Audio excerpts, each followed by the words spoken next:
नमस्कार साथियों, स्वागत है आपका एक बार फिर से नई वीडियो के साथ। दोस्तों, जो हमारी टेस्ट सीरीज चल रही थी उसमें हमने जो है 18 टेस्ट कंप्लीट कर लिए हैं और आज ये हमारा 19वां टेस्ट है। आपको जो है डेली टेस्ट मिलता है और अच्छा खासा उसका रेस्पॉन्स भी मिलता है और आपको जो है रीट मेंस एग्ज़ाम तक जो है ऐसे ही टेस्ट मिलते रहेंगे। बस आप जो है अपना साथ ऐसे ही देते रहें। हमारी छोटी सी फैमिली है, वो एक ना एक दिन बहुत बड़ी फैमिली बनेगी। दोस्तों, हमेशा की तरह आपको एक बार और कहना चाहता हूँ, क्योंकि आप जो है कमेंट बॉक्स में ये ज़रूर बताएं कि आपके इसमें से कितने परसेंट राइट होते हैं। और अंतिम जो पर्सन है आपके लिए मैं कमेंट में उत्तर के लिए छोड़ता हूँ, तो आप उसको भी जो है कमेंट बॉक्स में ज़रूर ज़रूर बताएं। अगर आपने मेरा चैनल अभी तक सब्सक्राइब नहीं किया है तो सब्सक्राइब करें, लाइक करें, शेयर करें और अगर वीडियो अच्छी लगे तो पूरा अंत तक ज़रूर देखें दोस्तों। तो शुरू करते हैं। आज का हमारा पहला प्रश्न होगा, अल्लाह जिलाबाई की पहचान किस क्षेत्र में रही? ऑप्शंस है लंका लंगा गायन, मांड गायन, हवेली गायन या मांगणियार लोकगीत। तो दोस्तों, अल्लाह जिलाई बाई जो है वो मांड गायन के लिए प्रसिद्ध रही, इसलिए इस प्रश्न का राइट आंसर होगा ऑप्शन नंबर बी। अगला हमारा प्रश्न है, शाहजहाँ द्वारा शाह शुजा के विरुद्ध भेजी गई मुगल सेना का निम्नलिखित से किस शासक ने नेतृत्व किया था? शाहजहाँ द्वारा शाह शुजा के विरुद्ध भेजी गई मुगल सेना का जो नेतृत्व है वह किसने किया था? ऑप्शन है राजा मान सिंह, सवाई जय सिंह, मिर्जा राजा जय सिंह व जसवंत सिंह। तो दोस्तों, इस प्रश्न का जो है राइट आंसर होगा ऑप्शन नंबर सी। मिर्जा राजा जय सिंह जो है उन्होंने शाह शुजा के विरुद्ध जो सेना भेजी थी उसका नेतृत्व किया था। बढ़ते हैं अगले प्रश्न तरफ। अगर आपको किसी भी प्रश्न में किसी प्रकार का डाउट हो तो कमेंट बॉक्स में ज़रूर लिखें, आपको जो है उसका समाधान जल्द ही मिल जाएगा। अगला हमारा प्रश्न है, सारंगपुर का युद्ध कब लड़ा गया था? ऑप्शन है 1437, 1443 ईस्वी, 1517 ईस्वी या 1428 ईस्वी। दोस्तों, सारंगपुर का जो युद्ध है वो लड़ा गया था 1437 ईस्वी, इसलिए इस प्रश्न का राइट आंसर होगा ऑप्शन नंबर ए। बढ़ते हैं अगले प्रश्न तरफ। अगला हमारा प्रश्न है, कौन सा संरक्षित क्षेत्र और जिला सही सुमेलित नहीं है? दोस्तों, सुंदा माता जालौर सिरोही राइट है, कोगेलाव जो है नागौर में है, रोटू जो है नागौर में है, लेकिन गुड्डा बिश्नोई जो है वो जयपुर में नहीं होकर जोधपुर में स्थित है, इसलिए इस प्रश्न का जो राइट आंसर होगा ऑप्शन नंबर डी। अगला हमारा प्रश्न है, अरावली की चोटियों का सही अवरोही क्रम कौन सा है? दोस्तों, अवरोही क्रम बताना है। अब देखो दोस्तों, बात करते हैं अवरोही क्रम की, तो पहले इन चोटियों की जो है ऊंचाई हम देख लेते हैं। दोस्तों, अचलगढ़ की जो ऊंचाई है वो है 1380 मीटर और जरगा की जो है ऊंचाई है 1431 मीटर और शेर की जो ऊंचाई है वह है 1500 जो है 97 मीटर और गुरु शिखर की जो लंबाई है वो है 1722 मीटर। तो दोस्तों, इसको अवरोही क्रम में जचाना है तो सबसे पहले जो सबसे ऊंची चोटी है वह गुरु शिखर है, उसके बाद जो है 1597 शेर है और जरगा की लंबाई है 1421 मीटर और अचलगढ़ की जो लंबाई ऊंचाई है वो है 1380 मीटर, इसलिए इस प्रश्न का राइट आंसर होगा ऑप्शन नंबर बी। दोस्तों, इस प्रकार के प्रश्न आने की पूरी पूरी संभावना है, क्योंकि इसमें जो है बच्चों को काफ़ी दिक्कत रहती है। अगला हमारा प्रश्न है, दामना आभूषण स्त्रियां शरीर के किस भाग में पहनती है? ऑप्शन है कान, नाक, कमर या अंगुली। तो दोस्तों, दामना जो है वो अंगुली में पहना जाता है, इसलिए इस प्रश्न का राइट आंसर होगा ऑप्शन नंबर डी।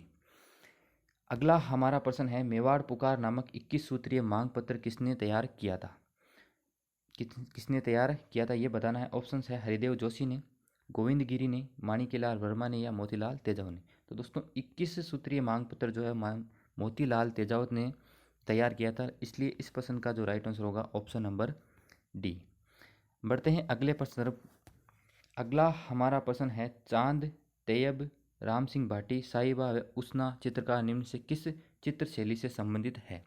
ऑप्शन है देवगढ़, अजमेर, शाहपुरा या जैसलमेर। तो दोस्तों, इस प्रश्न का राइट आंसर होगा ऑप्शन नंबर बी।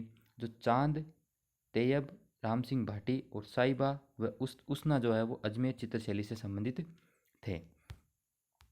अगला हमारा प्रश्न है, निम्नलिखित में से कौन सी कृति या रचना मणि मधुकर की नहीं है? दोस्तों, मणि मधुकर जो है उनकी रचना कौन सी नहीं है ये बताना है। ऑप्शन है पग फेरी, सूदी सपनों के तीर, रस गंधर्व या और अंतिम ऑप्शन है जामारो। तो दोस्तों रंग फेरी, रस गंधर्व और सूदी सपनों के तीर जो है ये रचना मधुकर की है, लेकिन जमारो जो है ये यागवेंद्र शर्मा की है। किसकी है? यागवेंद्र शर्मा की। इसलिए इस प्रश्न का राइट आंसर होगा ऑप्शन नंबर डी।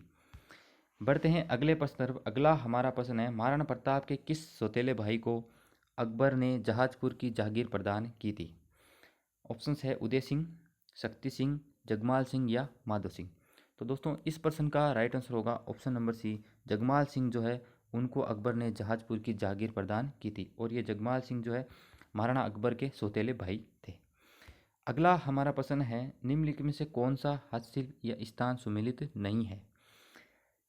अब बात करते हैं दाबू प्रिंट अकोला गांव चित्तौड़, अजरक प्रिंट बाड़मेर की प्रसिद्ध है, उस्ता कला बीकानेर, लेकिन जटपट्टी जो है वो नागौर की नहीं होकर जसोल बाड़मेर की प्रसिद्ध है। जसोल बाड़मेर की प्रसिद्ध है, इसलिए इस प्रश्न का राइट आंसर होगा ऑप्शन नंबर डी।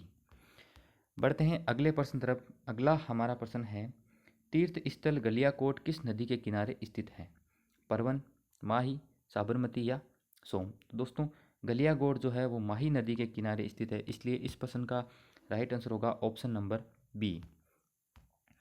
बढ़ते हैं इसी संदर्भ में अगला हमारा प्रश्न है, निम्नलिखित में से कौन सी पुस्तक गुज्जर प्रतिहार वंश के मिहिर भोज द्वारा रचित नहीं है? ऑप्शन है सर्वस्व श्रृंगार प्रकाश, करते कल्पत्रु, राज मर्डांड और अंतिम ऑप्शन है धर्म संग्रह। दोस्तों सर्वस्व श्रृंगार प्रकाश, करते कल्पत्रु और राज मर्दांड जो है ये प्रतिहार वंश के मिहिर भोज द्वारा रचित है, लेकिन ये अंतिम ऑप्शन है ये इनके द्वारा रचित नहीं है। अगला हमारा प्रश्न है, माणिक्यलाल वर्मा किस प्रजामंडल के संस्थापकों में से एक थे? हाड़ौती, मेवाड़, जयपुर या शाहपुरा। तो दोस्तों माणिक्यलाल वर्मा जो है उन्होंने मेवाड़ प्रजामंडल के संस्थापक थे, इसलिए इस प्रश्न का राइट आंसर होगा option number B.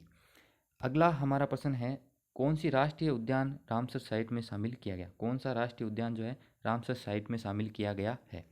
Mukundra hills राष्ट्रीय उद्यान, केवलादेव राष्ट्रीय उद्यान, रणथंभौर राष्ट्रीय उद्यान या मरु राष्ट्रीय उद्यान। तो दोस्तों रामसर साइट के रूप में जो है केवलादेव राष्ट्रीय उद्यान को शामिल किया गया है, इसलिए इस प्रश्न का राइट आंसर होगा ऑप्शन नंबर बी। बढ़ते हैं अगले प्रश्न तरफ। अगला हमारा प्रश्न है, एक ही आंदोलन की शुरुआत 1921 में मोतीलाल तेजाब ने कहाँ से की थी? कहाँ से की थी? देवलिया, सांवलिया, मंडफिया या मातरकुंडिया। तो दोस्तों मोतीलाल तेजाब ने 1921 में मातरकुंडिया से एक ही आंदोलन की शुरुआत की थी, इसलिए इस प्रश्न का राइट आंसर होगा ऑप्शन नंबर टी। अगला हमारा प्रश्न है, शुष्क सागवान वन राजस्थान के किन जिलों में पाए जाते हैं या मिलते हैं? बांसवाड़ा डूंगरपुर, बीकानेर गंगानगर, चूरू झुंझुनू या जालौर सिरोही। तो दोस्तों इस प्रश्न का राइट आंसर होगा ऑप्शन नंबर ए, बांसवाड़ा और डूंगरपुर जो है उसमें शुष्क सागवान वन पाए जाते हैं। अगला हमारा प्रश्न है, राजस्थान में कुषाण शक्ति को संभवतः नष्ट करने में कौन सा जनपद सफल रहा? दोस्तों कौन सा जनपद था जो कुषाण शक्ति को नष्ट करने में सफल रहा? ऑप्शन है मालव, सीवी, योद्धे या अर्जुनाइन। तो दोस्तों योद्धे जो है वो कुषाण शक्ति को नष्ट करने में सफल रहा था, इसलिए इस प्रश्न का राइट आंसर होगा ऑप्शन नंबर सी। आज का सेकंड लास्ट प्रश्न है, विश्व में राजस्थान किस गोलार्ध में स्थित है? उत्तर पश्चिमी गोलार्ध, उत्तर पूर्वी गोलार्ध, दक्षिण पूर्वी गोलार्ध या दक्षिण पश्चिमी गोलार्ध। तो दोस्तों राजस्थान जो है उत्तर पूर्वी गोलार्ध में स्थित है, इसलिए इस प्रश्न का राइट आंसर होगा ऑप्शन नंबर बी। आज का अंतिम प्रश्न है, जसनासी संप्रदाय की प्रमुख गद्दी कहाँ पर है? ऑप्शन है जेतारण, कत्रियासर, शाहपुरा या खेड़ापा। दोस्तों इसका आंसर जो है आपको कमेंट बॉक्स में लिखना है, और जो जसनासी संप्रदाय से संबंधित कुछ और जानकारी अगर आपको पता है तो वो भी कमेंट बॉक्स में लिखें। मिलेंगे ऐसे ही अगले टेस्ट में, तब तक के लिए धन्यवाद। Thank you so much.